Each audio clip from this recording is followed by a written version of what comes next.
Pada suatu ketika, Yesus menceritakan suatu perumpamaan kepada murid-muridnya untuk menegaskan bahwa para murid harus selalu berdoa dengan tidak jemu-jemunya, dengan tidak pernah bosan. Demikian bunyi sepenggal ayat di awal Injil, dari Injil Lukas 18 ayat 1-8 yang tadi saya bacakan.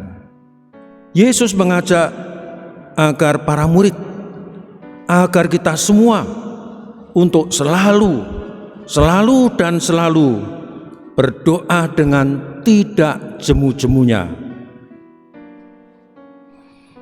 Berbicara tentang berdoa, saya belajar berdoa pada 5 pihak atau 5 tempat saya belajar berdoa. Pertama, saya belajar berdoa dari orang tua. Orang tua saya atau keluarga orang tua saya adalah keluarga yang boleh dikatakan keluarga fanatik, keluarga yang sangat Katolik. Saya terlahir dari keluarga itu dan saya diajari berdoa sejak kecil. Doa yang diajarkan oleh orang tua saya adalah ketika pagi, begitu bangun pagi, meski semua juga belum bangun, dibangunkan semua, diajak doa bareng, diajak doa bersama. Begitu juga nanti larut malam sebelum istirahat, dikumpulkan doa bersama lagi. Ini terus tradisi doa ini diajarkan orang tua kepada saya, kepada kami anak-anaknya.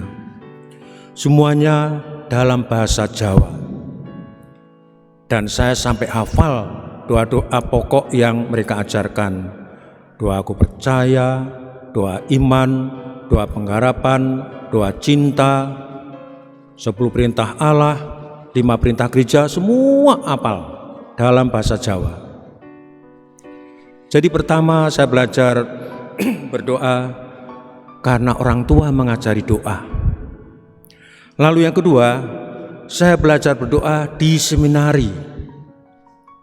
Karena di rumah sudah sangat biasa berdoa, maka ketika di seminari pagi hari ada doa, malam hari ada doa, bagi saya tinggal melanjutkan. Karena dulu waktu di rumah, di tengah keluarga sudah sangat biasa untuk doa bersama. Lalu yang ketiga adalah saya belajar berdoa adalah dari Yesus sendiri. Yesus mengajarkan doa kepada kita semua, pada saya. Dikatakan dalam Injil, pagi-pagi benar keluarlah Yesus menuju ke tempat yang sunyi, lalu dia berdoa di sana. Jadi yang rajin doa pagi itu bukan hanya Bapak Ibu yang ke gereja ini, Yesus tiap pagi, masih pagi-pagi benar, ia menuju ke tempat yang sunyi, lalu ia berdoa di sana. Juga Yesus berdoa ketika ia menghadapi saat-saat yang penting dan yang berat.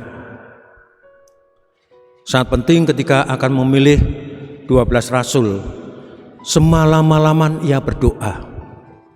Yesus sadar memilih rasul, murid pilihan tidak gampang, maka semalam-malaman ia berdoa. Selain daripada itu, waktu Yesus menghadapi masalah berat, ia tunjukkan bagaimana dia berdoa. Doa di Taman Getsemani, doa di Taman Zaitun. Dilukiskan dia begitu seriusnya berdoa sampai keringatnya menetes, bagikan juga tetesan darah karena ia tampil begitu kemerah-merahan, keringatnya menetes bagaikan darah.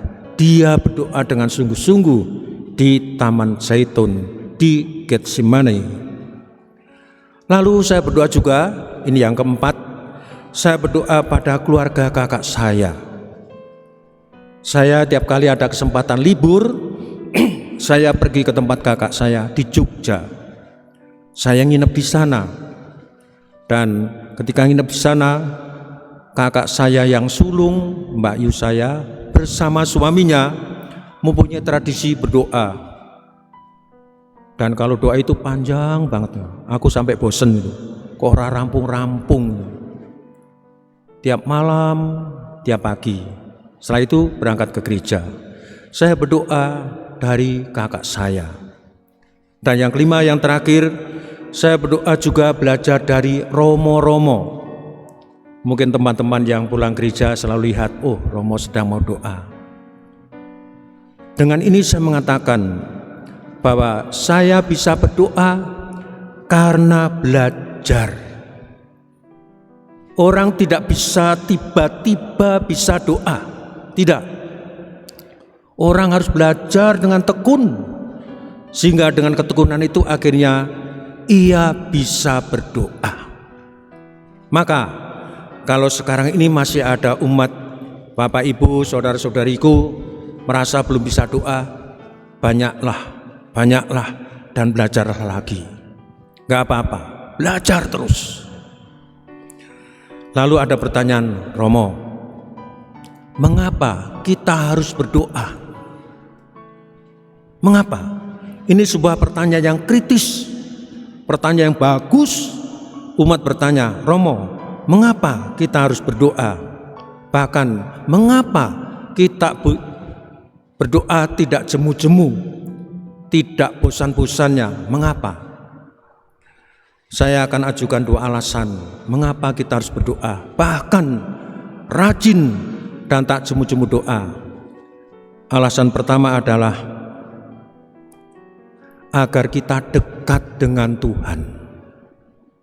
Dekat dengan Tuhan, agar kita dilindungi oleh Tuhan dari segala godaan, kejahatan, dan kesesatan. Maka untuk itu rajinlah berdoa. Lalu yang kedua, alasannya adalah dengan rajin berdoa agar kita tabah, agar kita tidak mudah menyerah, tidak mudah mengeluh, tidak mudah, sebutkanlah, berputus asa. Kita tetap eksis. Saya berani berkata dan saya membuktikan bahwa ternyata orang yang rajin berdoa setelah hidupnya seberat apapun, dia tidak stroke, dia tetap sehat, dia sampai berumur panjang karena dia berdoa. Itu mengapa kita berdoa. Mengakhiri renungan ini saya akan katakan bagaimana berdoa yang baik, supaya kita benar dalam berdoa. Berdoa yang baik adalah doa yang jujur, yang keluar dari kedalaman hati kita. Jangan ngarang-ngarang, jangan asal dengan kata banyak. No, berdoalah apa yang sedang bergejolak di hatimu. Sebutkanlah, sekarang sedang dalam keadaan jenuh, capek. Aku ajari doanya pendek saja. Tuhan, aku sekarang sedang jenuh, sedang capek. Bantu saya. Amin. Selesai. Gak usah panjang-panjang. Sudah jenuh, sudah capek. Rosario, jalan salib, lalu novena, malah gak genah itu. Jujur, doa keluar dari kedalaman hati. Lalu yang kedua, jangan cepat bosan. Jangan cepat bosan, bahwa mari kita setia dalam doa, mari kita tekun dalam doa. Karena apa? Karena doa adalah nafas hidup kita. Maka kalau kita masih berdoa, nafas kita lancar, segar, sehat. Karena doa adalah santapan kita. Maka kita kalau berdoa, maka kerohanian kita dicukupi. Itulah kalau kita tekun dalam doa. Lalu yang ketiga adalah jangan mengatur Tuhan. Dalam doa jangan mengatur Tuhan, marah pada Tuhan, mengutuk Tuhan.